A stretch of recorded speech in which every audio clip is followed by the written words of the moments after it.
गंजाम जिला कोदला गस्तरे राज्य सरकार का स्वास्थ्य मंत्री मुकेश महालिंग मंगलवार सकाळे स्वास्थ्य मंत्री कोदला रे पहुंचबा परे तांको भव्य स्वागत संबर्धना दिया जायछि। कविसूर्यनगर विधायक प्रताप चंद्र नायक, कोदला एनएस अध्यक्ष सूर्यनारायण नायक, उपाध्यक्ष समेत वरिष्ठ बीजेपी नेता Chitrasen Parida, medical incharge doctor Aditya Prasad Sahu, pharmacist Anil Pradhan, medical कर्मचारी, एनएससी कर्मचारी और बीजेपी नेता और कर्मकर्ता माने उपस्थित रही भव्य स्वागत संबर्धना जणाइछन्ति। परे कोदलाठारे थिबा राजस्व डाकबंगलाठारे अंचल स्वास्थ्य व्यवस्था को नहीं आलोचना करिसेंति मंत्री मुकेश महालिंग। कोदला एनएस अध्यक्ष सूर्यनारायण नायक और विधायक प्रताप चंद्र नायक आलोचना करिसेंति मंत्री। कोदला सहरांचल मेडिकल स्थायी डाक्तर नथिबारु रोगी सेवा बाधाप्राप्त होउछे। सेपरे एठारे फिजियोथेरापी जंत्रपाति थाई सुधा ऑपरेटर नथिबारु असुविधा होउछे। सेपरे कोदला गोष्ठी स्वास्थ्य केन्द्र रे सर्जरी शिशुरोग विशेषज्ञ डाक्तर नाहांती। ए समस्त समस्यार समाधान पई स्वास्थ्य मंत्री को लिखित अभियोग करिसेंति उपाध्यक्ष रंजिता सेठी। डाक्तर अभाव गोटे प्रमुख प्रसंग चारिआडे सारा राज्य रे एठी मध्ये डाक्तर अभाव कि रोगी असुविधार सम्मुखीन होउछन्ति। केबे डाक्तर समस्यार समाधान हो?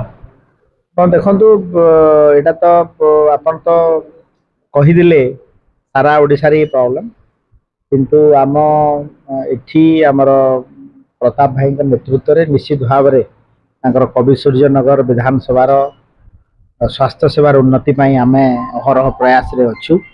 एवं एठी आमर सीएससी रे गोटे गायनिक डॉक्टर तो अच्छा, आगामी दिन में आम 5284 डॉक्टर एवं डेंटल स्टाफ रो रिक्रुटमेंट किछि आउ 1.5 मास भितर कंप्लीट हो। तो निश्चित भाव में किछि डॉक्टर एठी आसीबे। हम तो 100% पूरण करि परिबु नाही, किछि कांसरे एई प्रॉब्लम टाको सॉर्ट आउट करिबु। एवं सरकार तरफ रो प्रयास रहिछि। गत काली भी आपण माने 2 दिन पूर्व देखिथिबे माननीय मुख्यमंत्री सहित हम कोरापुट भी जाइथिलु। Koraput medical college 650 bed inaugurate हला। ता सहित मेडिकल सीट आउ 200 तालचेर आ फुलवाणी 2टा मेडिकल कॉलेज रो एथरा आरंभ होछि।